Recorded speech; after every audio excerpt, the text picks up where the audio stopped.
You're with Julian and the Brown Note and a review of Ambulance, the latest film by esteemed Oscar-winning director Michael Bay. I don't think that's true.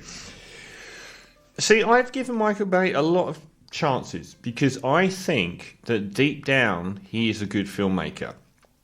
The reason is that in some of his terrible films, that Transformers one with Mark Wahlberg in, Six Underground, there are passages, usually even in a film like Armageddon, the first 40 minutes is actually really well done.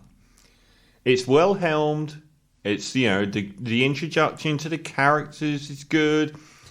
It's well shot. And then it develops into this collage of visual brain parts that he has that completely overwhelm any sense of there being a story, and very difficult to actually watch.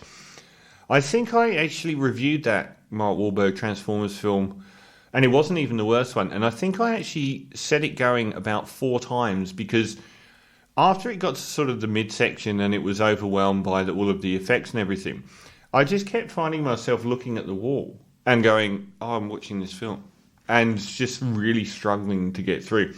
So he has definitely directed a lot of very, very bad films, but Pain and Gain was very underrated. That Mark Wahlberg true story, crime caper, dark comedy, very dark comedy, was really good.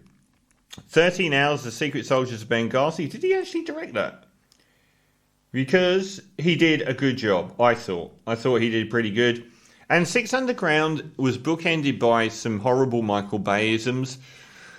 But the mid bit, when they were attacking that big tower, I thought was really good. He's returned with Ambulance. And the reason I'm so disappointed with this is I thought now he's given the Transformers franchise the flick, or it has flicked him, and he's not involved in Bad Boys or any of that, that he would retreat from where he was and deliver us some really quality action films.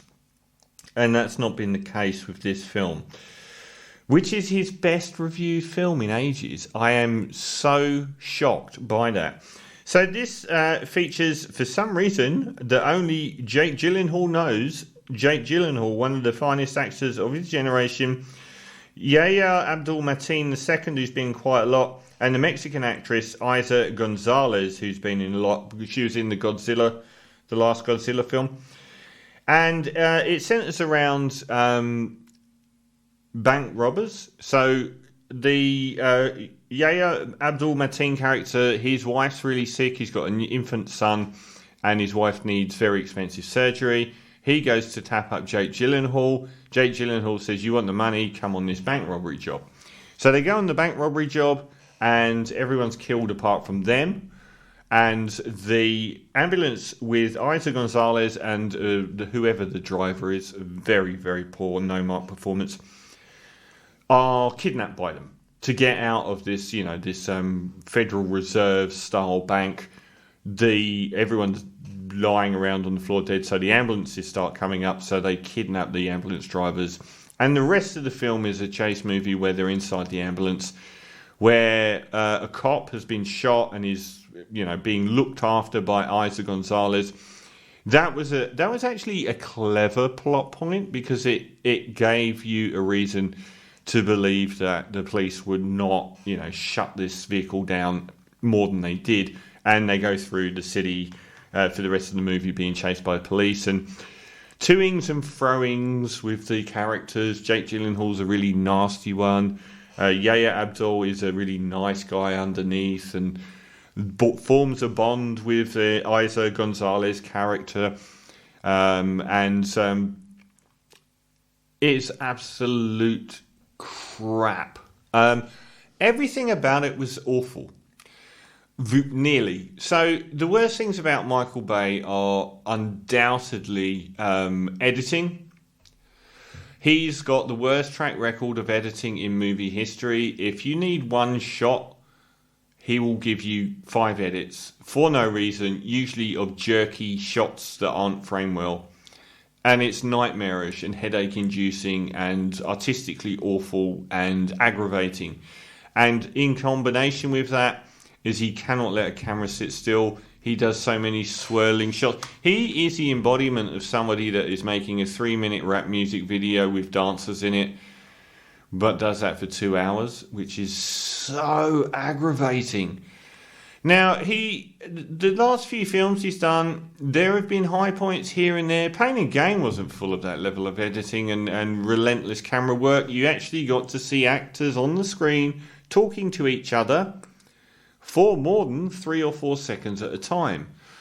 And you seriously do not hear.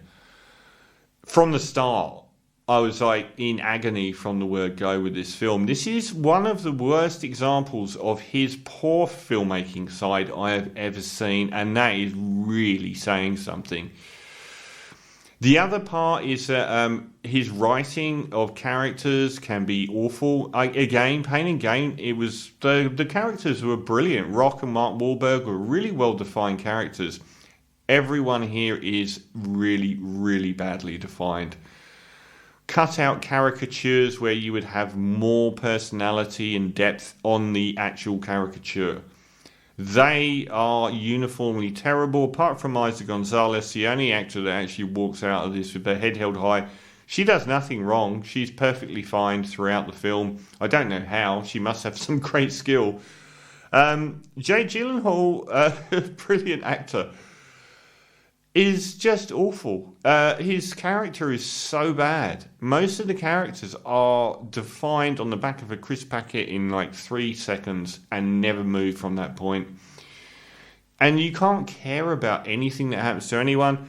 I don't know if Abdul Mateen II's performance is good or bad here, but I didn't care about his sick wife because none of the characters are defined to an extent you would. These are carbon copies of characters from other films. There's kind of like, sort of towards the last third, when it calms down to being about them just in the ambulance, it's kind of exciting and riveting at that point for a little while. I kind of got into it there, but it's just so difficult to care about anything that happens in this film. Jake Gyllenhaal's dad was a cool bank robber in the past, and now he's a bank robber, and it's probably the worst Jake Gyllenhaal role I have ever seen. Ever. Number one worst Jake Gyllenhaal role. I don't know what he was thinking at this stage. He's made some, made some action-y films before, but nothing like this. There's not one original bone in this film's body, but it wouldn't matter if it was a really well put together action film. It wouldn't matter with great characters. I mean, at times it kind of hints at being Heat. It's not. It's certainly not that. The bank robbery, it's like everything is so half-assed here. The bank robbery itself is, because they're getting to the ambulance part of the movie, they just don't care about making that large. All that happens is they walk into a bank and all of them get shot in like 5 minutes. So you can't care about anything at all that happens here. Even the sort of the hazy, I don't know if you remember the movie Training Day where they get like the LA cityscape in the sort of late afternoon haze, and that was all quite. This is like all the way through the film. It's very the level of spinny camera and editing might be a record. Maybe Michael Bay was trying to fit more edits in one film than has been made in history and get a Guinness World Record out of it. This is one to avoid like the plague. It's the worst film I think I've seen this year. And I went into it wanting to like it. So Ambulance, I'm going to give a 3 out of 10.